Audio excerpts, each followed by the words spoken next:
So here's the new version 2.0 firmware for the Panasonic S1. So we're just going to go straight to the recording mode, straight to the top here. We got the 6K mode. Record limit is 15 minutes, of course. This is 6K at 10-bit at 24 frames a second. Also got 5.9K at 10-bit, 30 frames a second, and then 24 frames a second. And it also has the 5.4K at 30 frames a second. And then we have the 4K Anamorphic Mode at 30 frames a second and 24 frames a second, both at 10-bit. This also has the C4K now, 17:9, 10-bit, 60 frames a second, and then an 8-bit. Also has it in 30 frames a second and 24 frames per second. Now, of course, we got the 4K 60 10-bit now. And then, of course, 4K 60 8-bit, which is what was on the previous before the update. Then, of course, you got the 4K 10-bit, which is what you had with the V-Log key, and the 4K 24, and you still got the same 1080 60 10-bit and 1080 30 422 10-bit. So yeah, that's pretty much it. The record times for the 6K though are limited to 15 minutes there, as you can see. I think the 5.9K as well is 15 minutes. The 5.4K as well is 15 minutes. Anamorphic mode is unlimited, so that's good because I shoot a lot of that, so I'm fine with that. And that's in 4x3, in case you're wondering. As for 4K 60 10-bit C4K, is that unlimited as well? No, it's limited to 30 minutes for C4K 10-bit at 60 frames. Let's see if it's limited to 8-bit. No, same with... so all the C4K modes are only limited to half hour. Oh, wait, nope. So only the 60 frames per second ones are.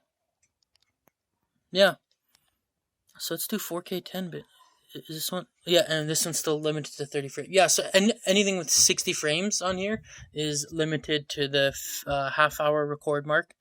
But the other higher-end recording modes are limited to 15 minutes, which is enough to do what you need to do if you're just shooting B-roll and things like that. The ISO and stuff, that's kind of all remained the same. So, yeah. This is in V-Log, of course, so you have to have the V-Log to actually unlock all these codes. It's got the RAW, of course, that came with the update. Yeah, that's pretty much it. So, there they all are there. Nowhere near as much as the S1H, of course, because the S1H probably has, like, S1H has 5 of these pages. This one only has, like, 2.5, so S1H has, definitely a lot more record modes. But yeah, that's pretty much it.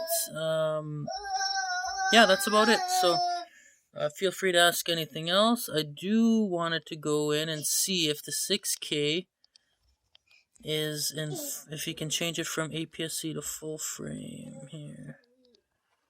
No, it's just locked on full. You can't even change it from full. See where the S1H, you can change it from, like, full in APS-C, I believe. I would have to check. It's just on my other camera, of course. Let's try 5.9K. Is that one? Are you able to change it? No, that one's locked too on full. So I think all of these ones are locked on full. You actually can't change them. So I'll confirm with the 5.4K locked as well on full frame. So let's try anamorphic modes. Are probably locked to APS-C. S1H you actually get to choose. Yes, this one's locked to APS-C as well. That's kind of I don't like that. Let's see if this is locked. That's locked too? Are you serious? Okay. Well, let's see if the regular 4K stuff's still locked. So 4K 60 10-bit. Oh, it is locked. Really? They're not even going to let you do pixel by pixel. Let's see if the 1080 will let you do in all of them. So you get to choose from full, APS-C, and pixel by pixel. But for every other one, you can actually... Okay, I know for sure the 422, you can change these from full to APS-C. I know that, yeah. See? Oh, you can't even do pixel by pixel in that. Only full in APS-C?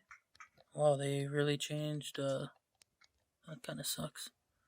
Well, 4K 60 10, but that should at least be... No, locked on APS-C. Wow, okay, so it's kind of not as good as I thought it would be. Okay, but yeah. But that's a pretty good update, a free update.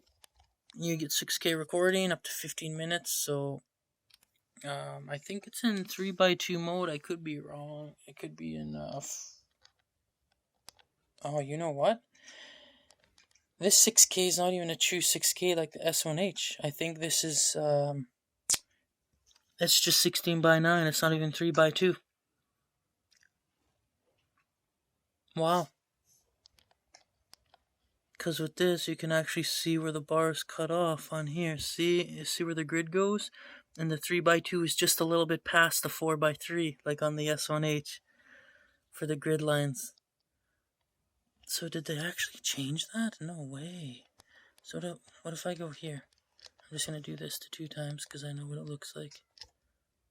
Yeah, so that's it there. So let's see now if it actually changes to a larger ratio.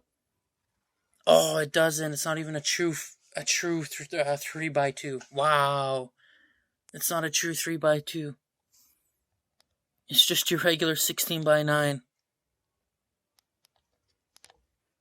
Oh, wait, hang on. No, I think I'm wrong. Sorry. Oh, no, yeah, it is. It is still the 3x2. Awesome. So that's cool. That's cool. So it is a 3x2. See how it changes from the grid line here from underneath the sound volume because the sound volume doesn't move? And it goes underneath and it shows the 2 times. So this right here is like a 356 to 1 or a 355 to 1. And this would be like a 3 to 1 here. So and doing it on here would be a 266 to 1. This is a bit higher up. So yes, it does. Awesome. That's great. That's perfect.